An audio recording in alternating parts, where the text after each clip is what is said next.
¿Quién tuvo la oportunidad de leer Colosenses esta semana? Levanten la mano, que tuvo la oportunidad. Bien. Muy bien. ¿Alguien más? Muy bien.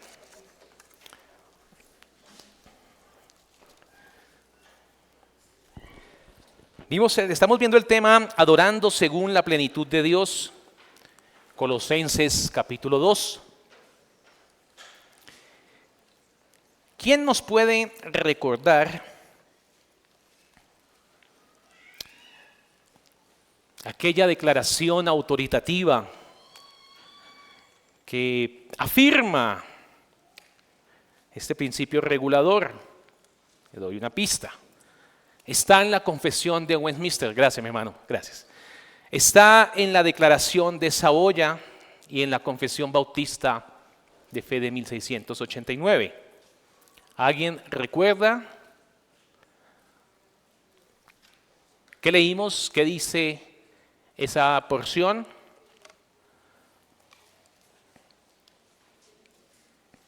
Mi hermana, adelante.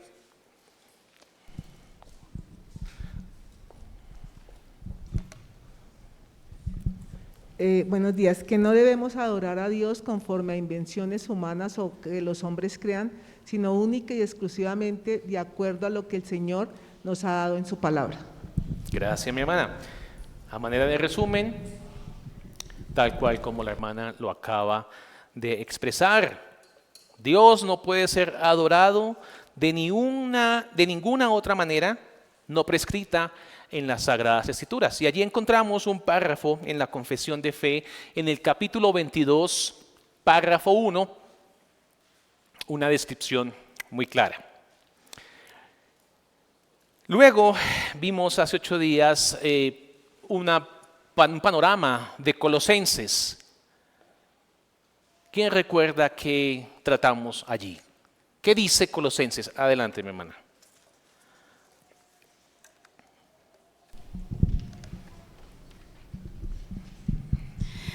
Bueno, tratamos el contexto histórico Sí. en cuanto al tema en Colosas y el tema central era la supremacía de Cristo. ¿Sí? Entonces lo que decía que el fin era exaltar la soberanía y suficiencia absoluta de Jesucristo ante doctrinas descarriadas que disminuían su dignidad divina. Muchas gracias, mi hermana. Muy bien. ¿Cuáles eran los errores que tenía que corregir el apóstol? ¿Qué errores se presentaban allí en Colosas? Aquí.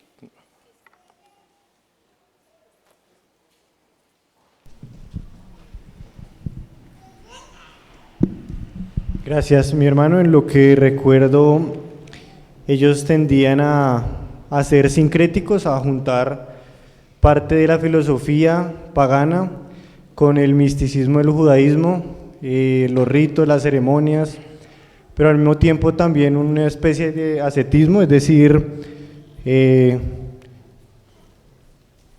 con prácticas humanas, flagelar la carne y hacer distintos tipos de prácticas que creían que con eso iban a ser más puros o más santos. Y también, bueno, en lo que me acuerdo ahorita eso, el sincretismo, el misticismo y el ascetismo. Gracias, mi hermano, muy amable. Sí, señor. Cristo no bastaba, no era suficiente.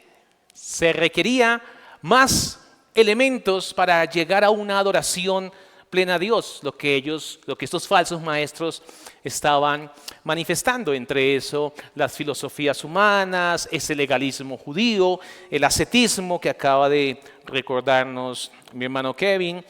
Había otro, no sé si alguien lo recuerda, que era el culto a los ángeles. Culto a los ángeles, una apariencia ahí de piedad también, de humildad. Y este misticismo, buscar revelaciones, experiencias extraordinarias. Y luego ya empezamos con nuestro primer punto, la denuncia de una religión o adoración a Dios alimentada por sabiduría humana. ¿Alguien recuerda qué vimos allí? ¿Alguien recuerda la palabra heteroresquia. La vimos. Mi hermana, adelante. Religión hecha por uno mismo.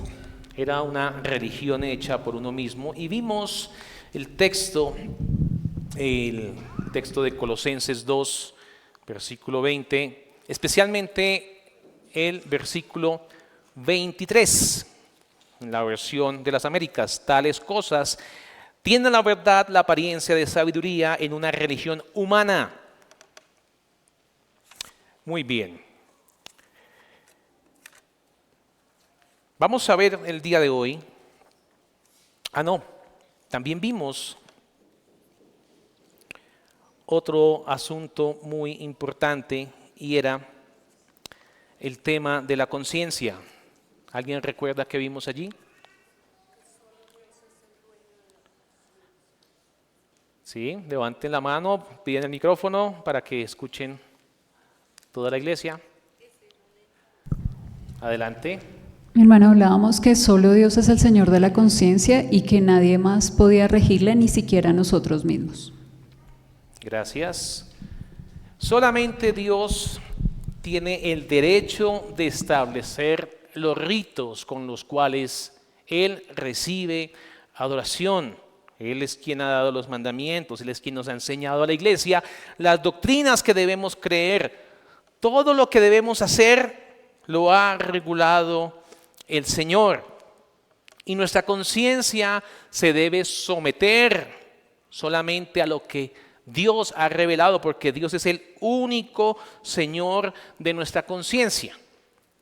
Y cuando tocamos el punto que el dueño de la conciencia es Dios, que ni siquiera yo mismo soy el dueño de mi conciencia, sino que debo estudiar su verdad, conocer su verdad, formar mi mente con su palabra, allí empezamos a descubrir cosas, que hay partes de nuestro pensamiento que aún no se ha sometido a la verdad de Dios.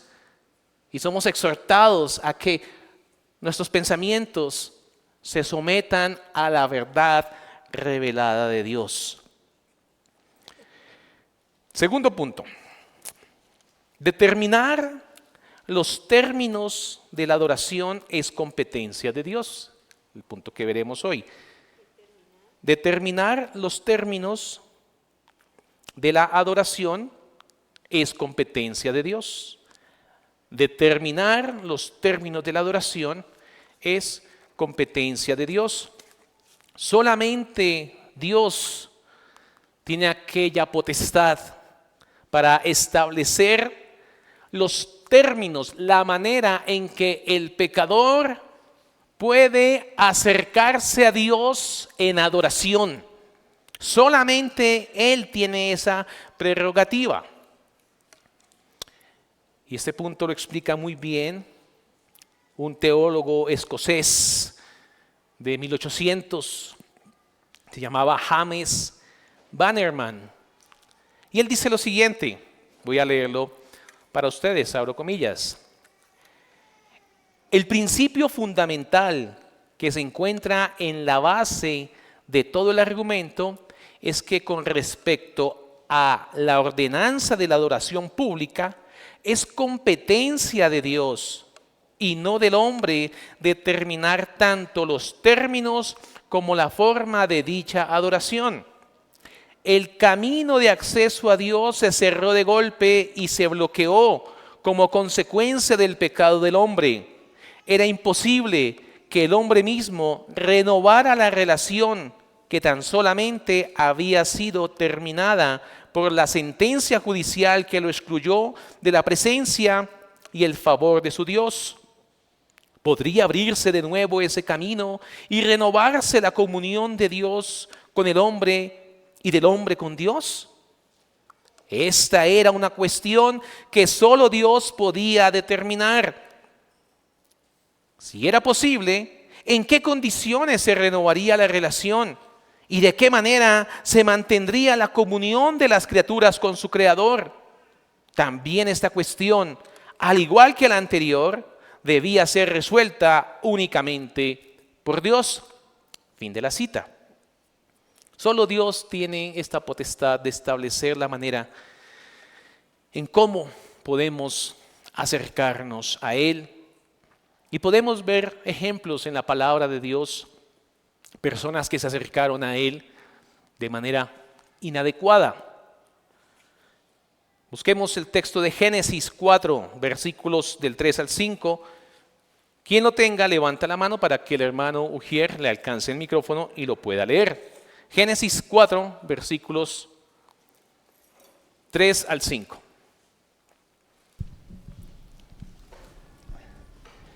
Y aconteció, andando el tiempo, que Caín trajo del fruto de la tierra una ofrenda a Jehová. Y Abel trajo también de los primogénitos de sus ovejas, de lo más gordo de ellas, y miró Jehová con agrado a Abel y a su ofrenda. Pero no miró con agrado a Caín y a la ofrenda suya. Y se ensañó Caín en gran manera, y decayó su semblante. Gracias, mi hermano. En este pasaje, ¿qué podemos ver? Podemos ver que tanto la ofrenda de Caín como la ofrenda de Abel, Dios determinó su aceptación. Pero fijémonos muy bien que fueron dos cosas: la persona y la ofrenda. La persona y la ofrenda. Las dos cosas fueron evaluadas por Dios para ser aceptadas.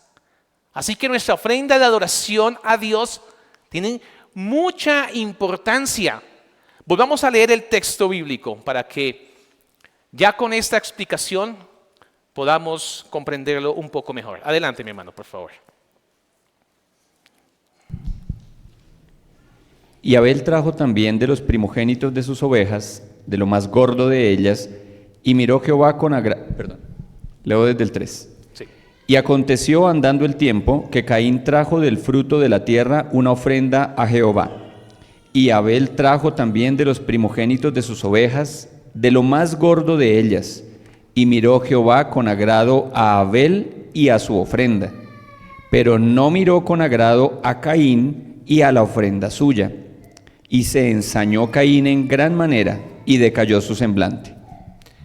Gracias, mi hermano. Es muy importante la ofrenda que venimos a presentar delante de Dios. Las dos cosas, nosotros y la ofrenda que llevamos a presentar delante de Dios. Algunos pueden decir, pero es que en Génesis no se evidencia como requisitos de manera clara, definida, de cómo presentar estas ofrendas. Entonces, ¿por qué Caín fue su ofrenda rechazada? Pero Abel tenía muy en mente lo que había pasado con sus padres. Abel sabía que había muerto un animal para cubrir a Adán y a Eva. Dicen algunos teólogos que allí se sugiere el establecimiento de sacrificios de animales. Él era sensible con lo que Dios estaba haciendo, era sensible con lo que Dios estaba revelando.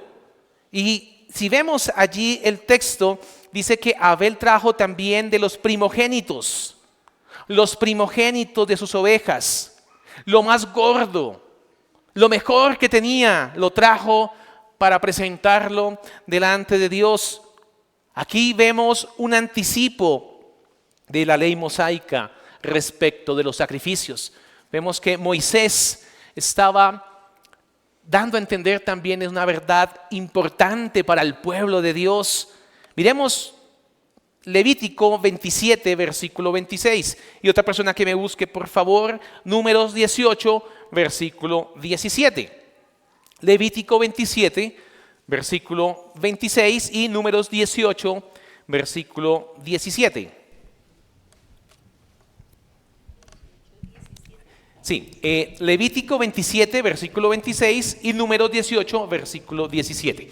Allí vamos a ver esta parte tan importante de los primogénitos y también de la grosura del animal.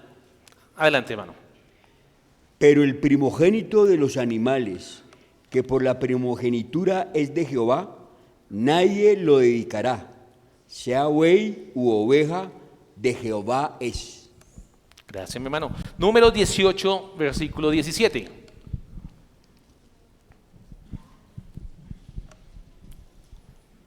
Pero no redimirás el primogénito de buey, ni el primogénito de oveja, ni el primogénito de cabra, son sagrados. Rociarás su sangre en el altar y quemarás su grasa como ofrenda encendida, como aroma agradable al Señor. 17, ¿cierto, mi hermano? Sí, señor. Este es Américas. Vale. Gracias, mi hermano. También vemos la importancia de la grosura. Ya vimos la importancia del primogénito. Éxodo 23, versículo 18. Alguien que pueda leerlo. Levítico 3, versículos 3, 4, otra persona. Esos dos están bien. Éxodo 23, versículo 18 y Levítico 3, versículos 3 y 4. Éxodo adelante, 23, versículo 18. No ofrecerás con pan leudo la sangre de mi sacrificio, ni la grosura de mi víctima quedará de la noche hasta la mañana. Gracias, mi hermano. Levítico 3, 3, 4.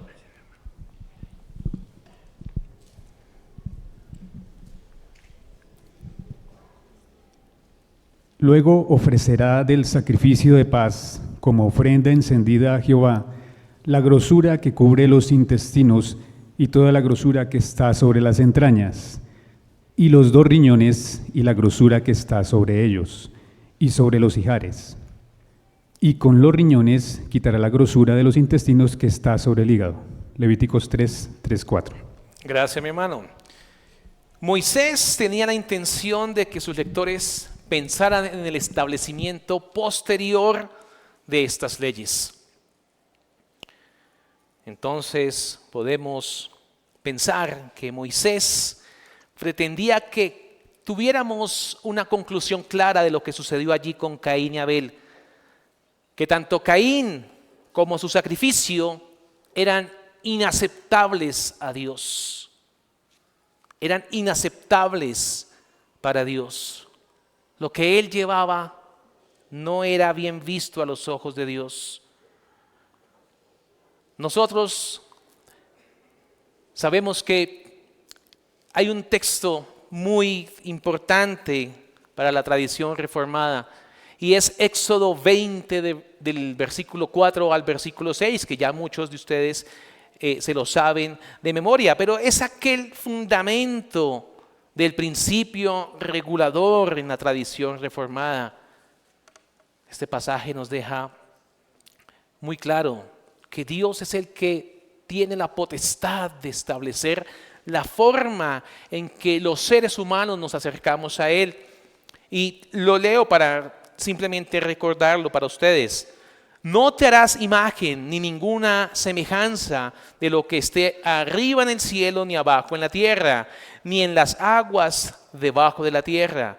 No te inclinarás a ellas ni las honrarás, porque yo soy Jehová tu Dios, fuerte, celoso, que visito la maldad de los padres sobre los hijos hasta la 3ª y 4ª generación de los que me aborrecen, y hago misericordia a millares a los que me aman y guardan mis mandamientos. Dios decreta la adoración. Él establece cómo quiere que se adore. Si Dios hubiese dicho, todos deben venir vestidos de blanco y corbata roja, de blanco por la pureza y la corbata recordando la sangre, Él tendría el derecho de hacerlo. El hombre no tendría potestad para decir, no, así no. No tenemos ningún derecho para determinar cómo adorar a Dios o cómo servirle a Dios. Dios es el que lo establece. Si Él lo dice así, así se tendría que hacer. introducir prácticas extrabíblicas en la adoración, tiende a anular y a dañar la adoración que Dios ha designado. Dios la estableció. Establecer tradiciones humanas inevitablemente va a dañar la adoración. Mateo 15:3 dice así: respondiendo él les dijo: ¿por qué también vosotros quebrantáis el mandamiento de Dios por vuestra tradición? Es palabra del Señor. Miremos Segunda de Reyes, capítulo 16, versículos del 10 al 18. Segunda de Reyes, capítulo 16, versículos del 10 al 18. Y este pasaje nos va a narrar cómo un rey, Acaz, se encontró con otro rey, con Tiglat. Se encontraron allí en Damasco. Y este rey, Acaz, envió su sacerdote Urías, y que envió un diseño detallado de un altar que él había visto. Y él lo vio, tan bello este altar, y le dijo allí a Urías que lo construyera, tal cual como él estaba especificando. Y aquí vamos a ver cómo se marca un punto en la historia, tanto política como religiosa, de la vida del pueblo de Dios. Ahí se puede ver cómo estaban espiritualmente. Claro, la alianza que tenía Tiglat, o la que quería el rey Acaz, pues estas alianzas eran dañinas, eran perniciosas. Acaz era un hombre que ya estaba inclinado a la idolatría. No era un buen hombre. Y después de que este rey asirio liberó a Judá de aquellos enemigos, Acaz, dice el texto, que bajó allí a Damasco y le expresó allí la gratitud. Pero al ver él en Damasco ese altar famoso, un altar, seguramente la obra de arte de ese altar era muy bella, y a él lo atrapó el arte de este altar, y quiso hacer lo mismo y reproducirlo, pero llevárselo allí a Jerusalén. Y allí Acaz ofrendó sacrificios. Él hizo sacrificios allí.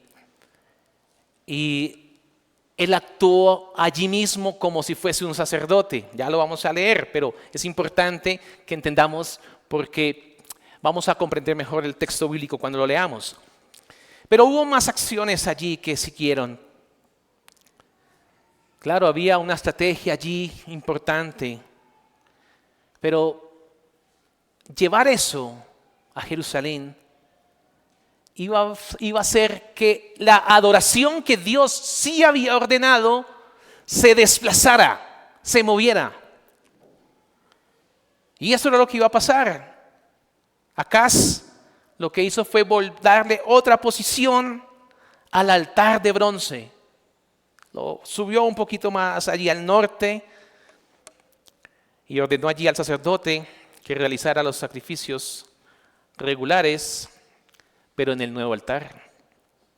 El altar de bronce quedó solamente para sus consultas personales, y algunos teólogos hablan que pues no era muy santo la manera en que lo podía haber hecho este rey.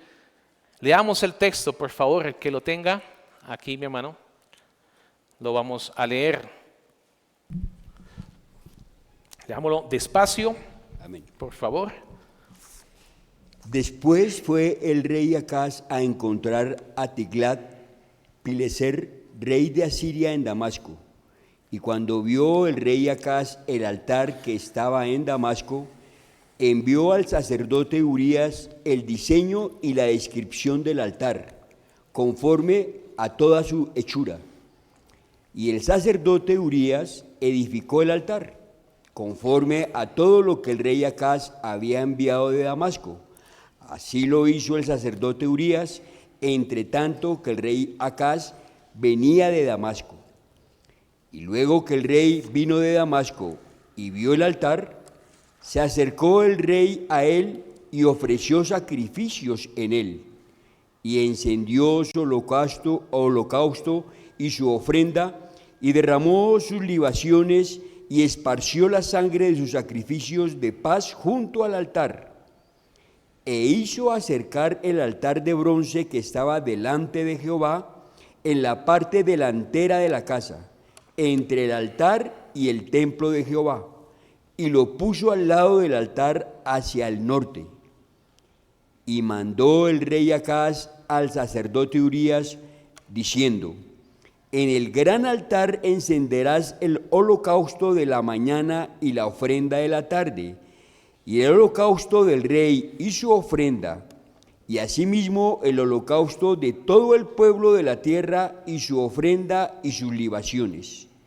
Y esparcirás sobre él toda la sangre del holocausto y toda la sangre del sacrificio. El altar de bronce será mío para consultar en él. E hizo el sacerdote Urías conforme a todas las cosas que el rey Acaz le mandó. Amén. Hasta el 18. 18. Gracias, mi hermano. Y cortó el rey Acaz los tableros de las basas y les quitó las fuentes, y quitó también el mar de sobre los bueyes de bronce que estaban debajo de él, y lo puso sobre el suelo de piedra. Asimismo el pórtico para los días de reposo que habían edificado en la casa, y el pasadizo de afuera, el del rey, los quitó del templo de Jehová por causa del rey de Asiria. Amén. Gracias, mi hermano. Mire usted, querido hermano, la astucia, la habilidad con la que desvió la adoración divina. El altar del Señor no fue reemplazado. No es que haya sido cambiado por ese nuevo altar. No, lo que pasó fue que lo desplazó. No lo reemplazó, lo desplazó. Esta es una cosa muy sutil, habitual por nosotros los hombres. Cosas sutiles. Decimos nosotros, claro, no, ¿cómo vamos a deshacernos de las cosas que Dios ha establecido? No hay que respetarlas. Las trataremos con gran honor las cosas que Dios ha establecido, pero no le da el lugar central que tiene en la adoración a Dios. No le da ese lugar que tiene. Ese lugar lo ocupa aquellas invenciones de la sabiduría humana, aquellas invenciones del corazón malo, del corazón engañoso. Y esa es la tendencia que algunos de ustedes pudieron vivir, donde el que dirigía, el líder de allí, hacía anuncios mundanos en el culto, daba anuncios que no tenían nada que ver con la adoración a Dios, era imprudente, hacía cosas dentro del culto y la adoración a Dios que no corresponden. Habían tiempos que daban testimonio y se paraban las personas y daban testimonio de lo que pasó, de lo que le sucedió en la semana, cuántas cosas se hacían, y en el momento del culto llegaba el momento de una actuación o de proyectar una película. Cuántas cosas. Tal vez ustedes también tuvieron que vivir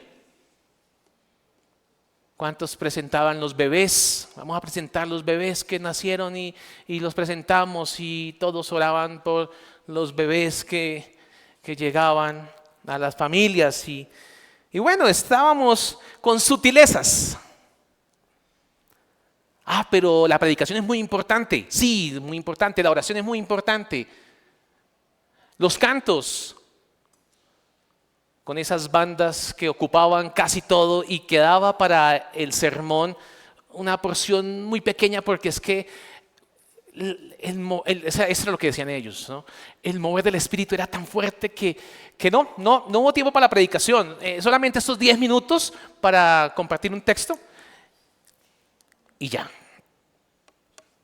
Tradición de los hombres, dejando a un lado, relegando, desplazando la palabra de Dios, la oración, la lectura de las Sagradas Escrituras, la predicación. Se estaba desplazando completamente. ¿Y qué estábamos o qué se quería dar a entender con estos cambios? ¿Qué se da a entender cuando hay cambios en el culto por causa de la sabiduría humana? Se está dando a entender que la sabiduría de Cristo y la suficiencia de las Escrituras no están completas. Se deja allí en la duda. La duda. Entonces, hace falta algo, adicionémosle un elemento. Metámosle un elemento. No está establecido, pero incluyámoslo. Aquí hay un razonamiento muy importante que debemos entender y por lo cual nosotros debemos oponernos a introducir cosas que no vienen de la palabra de Dios al culto a Dios. No podemos adicionar nada de lo que Dios ha establecido. Dios lo estableció así, así se hace. Y miremos allí una frase de John Owen. John Owen dice lo siguiente, abro comillas: se suele alegar 3 cosas para justificar la observancia de tales ritos y ceremonias en la adoración a Dios. En primer lugar, que tienden a fomentar la devoción de los adoradores. En segundo lugar, que hacen que la adoración misma sea atractiva y hermosa. En tercer lugar, que son las que preservan el orden en su celebración. Y por estas razones pueden ser instituidas o establecidas por algunos y observadas por todos. ¿Cuál era la lógica de Owen? ¿Qué pensaba él? ¿Qué decía en esta frase? ¿O qué quería decir? Que necesitamos añadir estas ceremonias porque van a lograr que el culto a Dios sea más devocional, más devocional. Entonces, ¿qué está queriendo decir? Aquel pensamiento, aquel razonamiento, que si incluimos eso al culto, lo va a hacer más devocional. Lo que está queriendo decir allí, implícitamente, es que lo que Cristo instituyó por medio de los apóstoles no produce suficiente devoción. Eso está queriendo decir. No hay suficiente devoción con lo que Cristo instituyó por medio de los apóstoles. O tal vez otra persona puede decir, necesitamos agregar estas prácticas para que el culto sea más hermoso. Tengamos un culto más bello. Incluyamos esto, incluyamos aquello.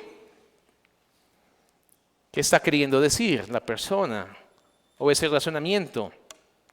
Que Cristo no organizó el culto de la mejor manera. Eso estamos queriendo decir. Estamos socavando la sabiduría de Cristo. Estamos queriendo decir que Él no lo organizó bien. Hay que añadir, puede decir otra persona, elementos para que el culto sea más funcional, para que funcione mejor el culto.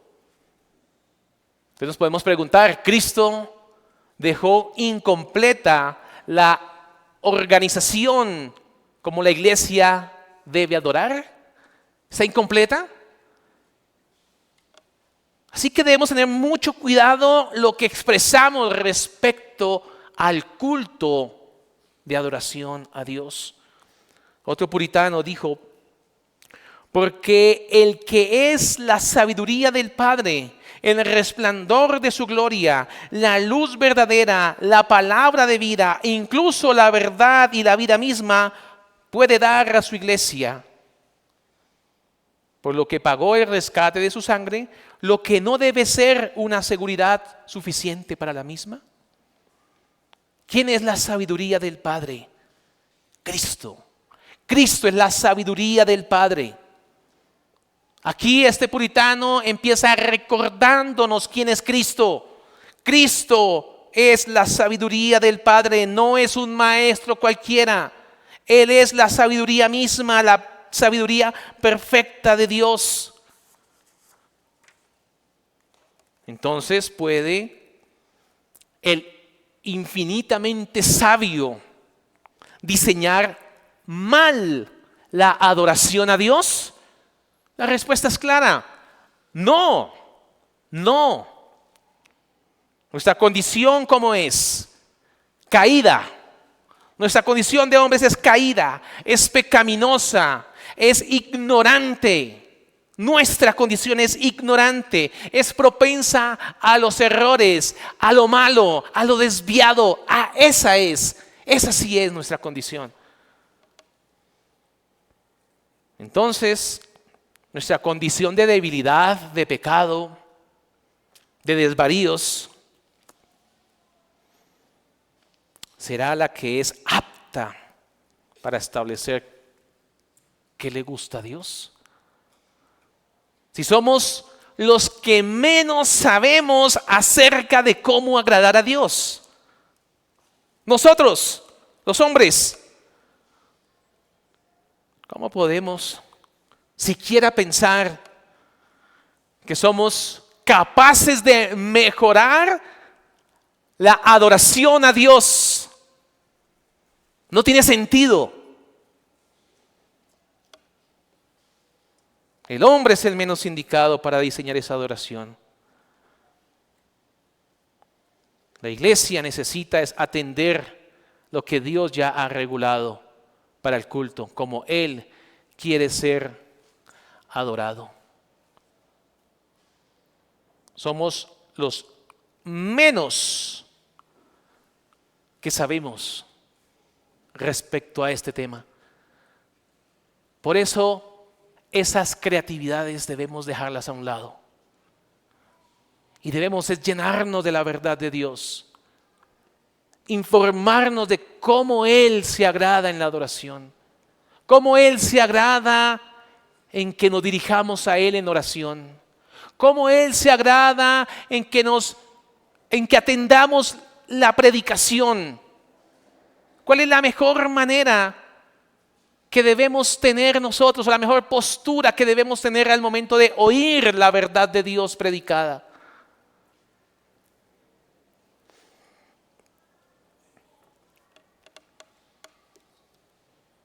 Si nosotros pensamos que podemos adicionar algo,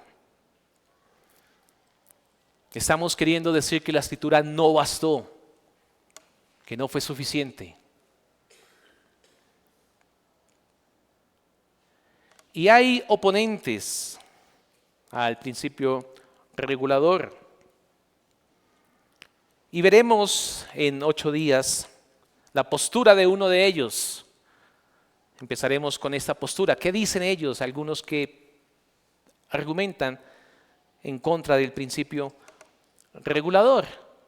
Pero a la luz de la palabra de Dios veremos cómo ese argumento se desbarata. Pero quedémonos con la idea de rogarle a Dios que nos conceda una mente debidamente informada con su verdad y que nos dé el corazón con el cual debemos nosotros ir a Él en adoración. Ahora que viene nuestro culto, roguemos al Señor que nos conceda esa bendita gracia. Oremos. Padre Celestial, te damos gracias por tu palabra. Gracias te damos, Padre, porque nos enseñas la manera en que tú quieres recibir la adoración de tu iglesia. Te suplicamos nos des el corazón adecuado, la actitud adecuada. Ayúdanos en nuestra debilidad. Concédenos la luz necesaria. Permítenos como iglesia vivir rectamente delante de ti, corregir las cosas que están deficientes en nosotros. Pedimos tu ayuda, pedimos tu auxilio, que tu Espíritu, Señor, nos guíe hoy en nuestro culto, que tú recibas cada sacrificio, Señor, por tu misericordia, cada sacrificio que se presentará hoy, Señor. Te bendecimos, Padre, ponemos todo este tiempo en tus manos, en el nombre de Jesús. Amén.